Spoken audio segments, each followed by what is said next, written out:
কাজে যাই মালিক তাই প্রধান, তাই প্রিন্সিপাল, যাই প্রতিনিধি তাহাই এজেন্ট। এই এজেন্টের আবার বিভিন্ন রকম নাম আছে। ব্রোকার বা অনেকে বলে দালাল, মিডিয়াম্যান, সবাই এক ধরনের এজেন্ট, একটা প্রান্তের সাথে একটা প্রান্তে কাজ করে, মিডিয়া হিসেবে কাজ করে।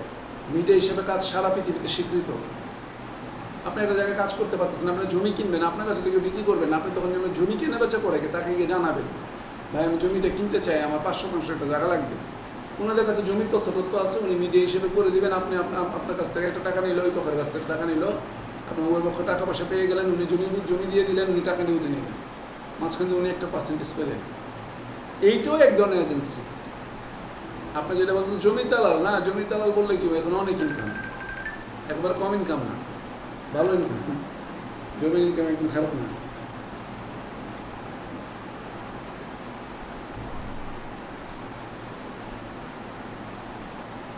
তাহলে আমরা দেখবো যে এই যে মনে করেন যে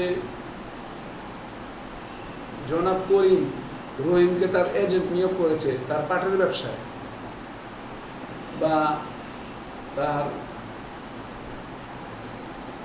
ওষুধের দোকান বা বিজনেস অনুমান বোঝায়।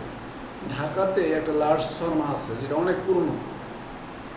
ঢাকার লার্জ ফার্মা নারায়ণগঞ্জের একজনকে এজেন্সি খোলার পারমিশন দিয়েছে চারসাদা বালুর মাঠের ওখানে, কাচ্চি ভাইয়ের লাইনে, কাচ্চি ভাই রেস্টুরেন্টের ঠিক পাশের বিল্ডিংটাতে এজেন্সি নিয়ে আসে। এজেন্সি মানে কি? মানে লার্জ ফার্মা থেকে উনি ওষুধ আনবেন, উনি বিক্রি করবেন, উনি একটা পার্সেন্টেজ নেবেন। মানে একেবারে বিশাল বড় দোকান, যেমন তেমন দোকান না কিন্তু, মানে বিশাল কিন্তু। এবং ওইটার মধ্যে কিন্তু শুধু ওষুধই না, আমি জাস্ট কয়েকদিন আগে ঢুকছিলাম যেহেতু আমার বাচ্চার স্কুলের সাথেই, মানে অনেক কিছু আরো অনেক কিছু কিনতে পাওয়া যাবে, মানে ঢুকলে অনেক কিছু কেনা যাবে একসাথে। ওষুধ তো অভাব নাই, এত বড় ফ্লোর, ওষুধ অভাব নেই। আবার নিত্য প্রয়োজনীয় অনেক কিছু পাওয়া যায়, খাবার টাবার বিভিন্ন জিনিস পাওয়া যায়। যাই হোক, এটা আমরা মার্কেটিং করছি না, জাস্ট বোঝাচ্ছি যে এবার ওষুধ কোম্পানির এজেন্ট আনতে পারেন। আবার দেখা গেল নেসলে কোম্পানির এজেন্ট, ইউনিলিভার কোম্পানির এজেন্ট, যে ইউনিলিভারের যত প্রোডাক্ট হবে বাংলাদেশে, একবার লাখ সাবান থেকে শুরু করে সব নারায়ণগঞ্জে এজেন্ট উনি। বাইরে এজেন্ট বললে বুঝবেন না, ডিলার বললেও বুঝতে পারেন ভালো। এই ডিলার মানেও কিন্তু তাই, উনি সারের ডিলার। আমার পরিচিত মনে আছে সারের ডিলার, সারের ব্যবসা করে, সারের ডিলার, সার বিক্রি। এবং বাস্তবতা হচ্ছে এই সার হচ্ছে পৃথিবীর একটা ভয়ঙ্করতম জিনিস। দেখতে মনে হচ্ছে অনেক ভালো, কিন্তু এরা মাটির উর্বরতা নষ্ট করে দিব, একটা পর্যায়ে শেষ করে দিব। মেডিসিন দিয়ে, it's one kind of medicine. আপনি তো ন্যাচারালভাবে সার দিচ্ছেন না, আপনি টিএসপি, ইউরিয়া, পটাশ আর বিভিন্ন নামে বিভিন্ন জিনিস দিচ্ছেন। আবার ইউরিয়া খাওয়াচ্ছেনও, গরু মোটা তাজা করতে আবার ইউরিয়া খাওয়ায়ও। হ্যাঁ, এরকমও আমরা দেখতে পাই। তাহলে এই যে এজেন্ট, মনে করেন যে আমি আমার একজন চুক্তি করে আমার সাথে চুক্তি করলো, সে আমার কোচিংয়ের নামে মনে করেন যে ঢাকাতে একটা কোচিং সেন্টার খুললো, আমার এজেন্ট। উনি এজেন্ট, আমি প্রতিনিধি। এখন আমার প্রশ্ন হচ্ছে আমার প্রতি উনার কি কর্তব্য থাকবে? আমার প্রশ্ন হচ্ছে উনি যে আমার এজেন্ট নিলেন, আমাকে 5 লাখ টাকা ক্যাশ দিয়ে, কথার কথা আর কি, 5 লাখ টাকা ক্যাশ দিলেন, 2 লাখ টাকা ক্যাশ দিলেন, 1 লাখ টাকা ক্যাশ দিয়ে আমার যে এজেন্সিটা যে খুললেন আমার নামে, বিপুল একাডেমি ফার্মগেট শাখা ধরেন, বা উত্তরা শাখা বা গাজীপুর শাখা, এই যে খুললেন, এখন উনি তো আমার বাই নেম খুলতেছেন, আমার প্রয়োজনীয় পেপারসগুলি উনি নেবেন, নিয়ে ওগুলি দিয়ে পড়াবেন, বা উনি হয়তো আমার অনুমতি নিয়ে আপডেট করবেন। উনার কী কর্তব্য আমার প্রতি? আচ্ছা, 1 নাম্বার হচ্ছে মালিকের ইচ্ছে অনুযায়ী কাজ করা। মালিকের ইচ্ছে অনুযায়ী কাজ করা, আমি যেভাবে বলে দিব, যেভাবে আমি লেকচার শিট রেডি করে দেব,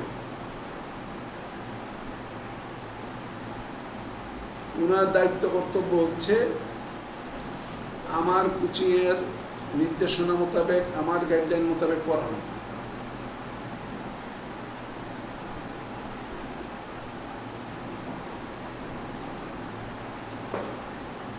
দুই, হিসাব পেশ করা। আমার যেহেতু তিনি এজেন্ট খুলেছেন, এনে বিভিন্ন ঢাকার বিভিন্ন দেখবেন বিস্কিটেরই নারায়ণগঞ্জের শাখা খুলেছে। ঢাকাতে মনে করেন যে বিভিন্ন ধরনের বেকারি আছে, নাম করা সুইস বেকারি, হ্যাঁ স্যান্ড্রা এরকম আছে। এরকম বিভিন্ন দেখবেন নারায়ণগঞ্জে কিন্তু বিভিন্ন ধরনের মানে বিস্কিট, কুকিজ মানে বিস্কিটের আরেক নাম, কিন্তু ওরা বলে শখ করে বলে, আমেরিকানরা বলতে কুকিজ বলে আর ইংল্যান্ড বলে বিস্কিট বলে। হ্যাঁ বিস্কিট বলে। বিস্কিট বাংলাদেশে খাবার না, আমাদের 200 বছর আগে আমাদের পূর্বপুরুষরা কিন্তু বিস্কুট খায় না, তারা বিস্কুট খেতই না। যাই হোক, এইরকম এজেন্ট নিয়ে আসে, তাহলে হচ্ছে উনি হিসাব দিতে হবে আমাকে। এই যে আমি যে এখান থেকে বিস্কিটগুলি পাঠালাম, মানে কতটুকু বিক্রি করলেন, কি বিক্রি করলেন, আয় ব্যয়ের হিসাব আমাকে দিতে হবে, যেহেতু উনি আমার এজেন্ট। উনি আমার এজেন্ট।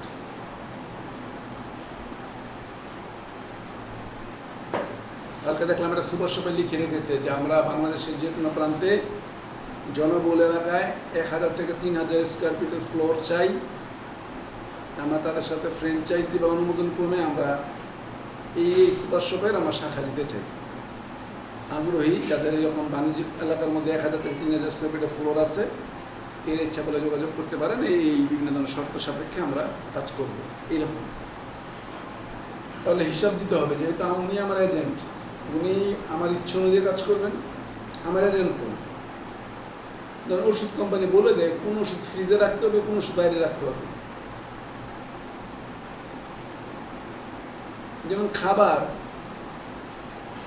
কিছু খাবার হচ্ছে ফ্রিজিং খাবার, কিছু খাবার নর্মাল খাবার। লেখায় থাকে এটা ফ্রোজেন ফুড, ওটা ফ্রিজে রাখতে হবে। তো মালিক এইভাবে নির্দেশ দিবে, আপনি ওইভাবে ফ্রোজেন ফুডটা রাখতে হইব না, তো ফুডটা নষ্ট হবে। তো নষ্ট হলে মালিক বারবার ক্ষতিপূরণ বহন করবে নাকি? 2, হিসাব পেশ করলো, ঠিক আছে ভালো কথা। 3 নম্বর হচ্ছে কমন সেন্স খাটিয়ে কাজ করা। কমন সেন্স খাটিয়ে কাজ করা। এবং common sense is not common in the world. Common sense এই পৃথিবীতে কমন না, কারণ মানুষের কমন সেন্সের সমস্যা আছে। সবার মতো কমন সেন্স নেই। কালকে ছাতা নিয়ে কোচিং থেকে বেরোচ্ছি, 10 তলা বিল্ডিং থেকে এই সিমেন্টের আস্তর খুলে এত পড়েছে আমার টুপি ছাতার উপরে, না থাকলে মাথাটা ফাটতো কনফার্ম, একেবারে কনফার্ম। সন্ধ্যা 6:30টার দিকে ওঠেন, আমি জাস্ট কোচিংয়ে ঢুকতেছি,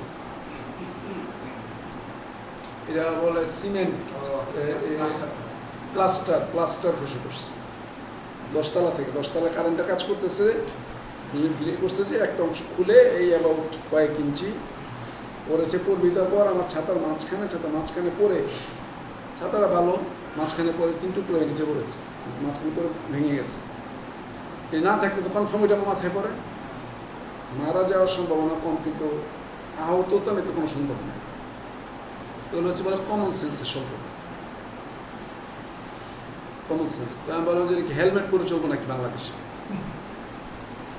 কেউ কখন ডিল করবে, এটা তার দায়িত্ব না, তার দায়িত্ব।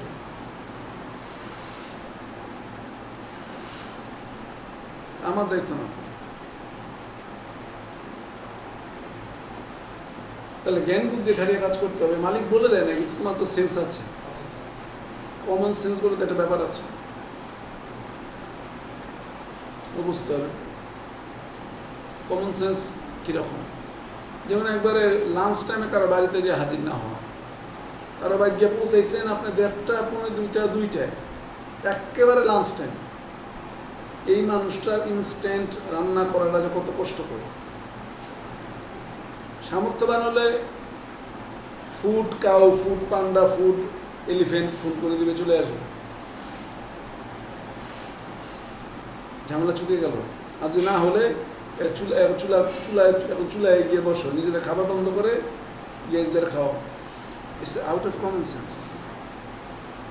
এই সময় মানুষের বাড়িতে হাজির হইতে হয় না, আগিন ফোন না করে। আগের এমন একটা কথা ছিল, উপায় ছিল না।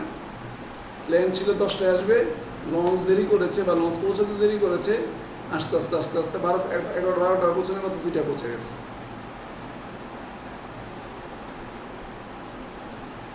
হ্যাঁ, তাহলে তাহলে কমন সেন্স একটা ভ্যালুয়েবল ইস্যু, তাহলে জ্ঞান বুদ্ধি খাটিয়ে কাজ করতে হবে।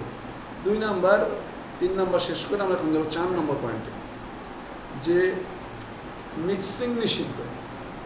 মিক্সিং নিষিদ্ধ মানে হচ্ছে মালিকের অ্যাকাউন্টের সাথে প্রতিনিধির অ্যাকাউন্টের এক অ্যাকাউন্টের হিসাব মিলানো যাবে না। মানে এজেন্ট নিয়ে থাকলে এজেন্টের খাতা থাকবে ভিন্ন, আর এজেন্টের নিজস্ব কোনো ব্যবসা থাকলে এটা থাকবে ভিন্ন। এক অ্যাকাউন্টে ট্রানজ্যাকশন করতে পারবে না, কারণ মালিক এখানে মালিকের সাথে চুক্তি করে সে অ্যাকাউন্ট খুলেছে, এই অ্যাকাউন্টের মধ্যে সে পার্সোনাল টাকা ঢোকাচ্ছে তুলছে, ওখানে মালিক ব্যাংক স্টেটমেন্ট পেলে তো মিলবে না, বললো এই টাকা কই, এই টাকা কোথা থেকে আসলো, এগুলো করা যাবে না। মালিকের লেনদেনের সাথে এজেন্টের অন্য কোনো লেনদেন মিশাতে পারবে না।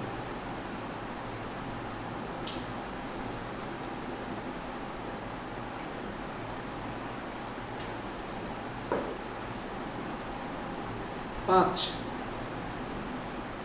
লভ্যাংশ বা মুনাফা, প্রফিট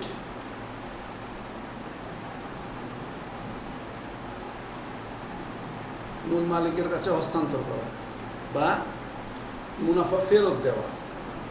মুনাফা ফেরত দেওয়ার ক্ষেত্রে বলা হচ্ছে প্রতিনিধি যদি মালিকের অনুমতি ছাড়া ব্যক্তিগত হিসাবে লেনদেন করে থাকে এবং তাতে যদি কোনো লাভ হয়, মালিক বলবে যে আমার টাকা তুমি আমার অ্যাকাউন্টে না রেখে তোমার অ্যাকাউন্টে রেখেছো, তো তোমার অ্যাকাউন্টে 3 মাস পরে লাভ দিছ, এই যে 20 লাখ টাকা তোমার লাভ হয়েছে, লাভের টাকাটা আমার দিতে হবে।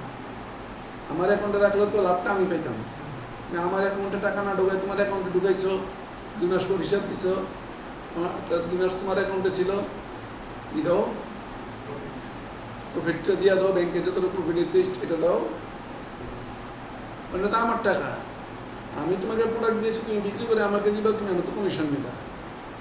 হ্যাঁ, আমার একটা কাকা সিমেন্টের ব্যবসা করতে, ব্যবসাটা এইরকম, বস্তাপতি টাকা, আপনার সিমেন্টের দোকান নেবেন, ওনারা আপনার সিমেন্টের লোকেশন দেখবে, ওরা আপনাদের দিবে, কী করবে, আপনাকে সিমেন্টের বস্তা দিয়ে দিবে, আপনাকে একটা অ্যামাউন্ট নিয়ে নিবে, মানে 4 ভাগের 1 ভাগ টাকা আপনার কাছে নিয়ে রাখবে, এবার আপনাকে পুরো টাকা দিবে, তখন আপনি এটার মধ্যে বিক্রি করে টাকা দেবেন, যে আপনাকে অ্যামাউন্ট দিয়ে তারপর আনতেছেন। প্রতিনিধি যদি মালিকের অনুমতি ছাড়া ব্যক্তিগত হিসাবে লেনদেন করে থাকেন, না বলে মুনাফা ফেরত দিতে হবে। আচ্ছা, ঠিক আছে। 6 নম্বর পয়েন্ট হচ্ছে যে কোনো ধরনের সমস্যা বা কাজে প্রতিনিধি মালিকের সাথে যোগাযোগ করবে। সে যদি যখনই কোনো প্রবলেম ফেস করবে, মালিকের সাথে নিয়মিত যোগাযোগ রক্ষা করতে হবে। যেহেতু সে মালিকের এজেন্ট, সে মালিকের সাথে নিয়মিত যোগাযোগ রক্ষা করবে, ইটস ম্যান্ডেটরি।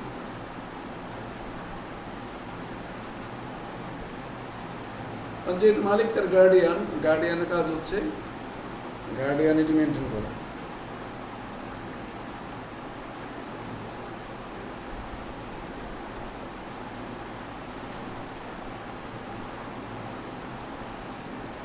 তাহলে মালিকের সাথে নিয়মিত যোগাযোগ রক্ষা করতে হবে।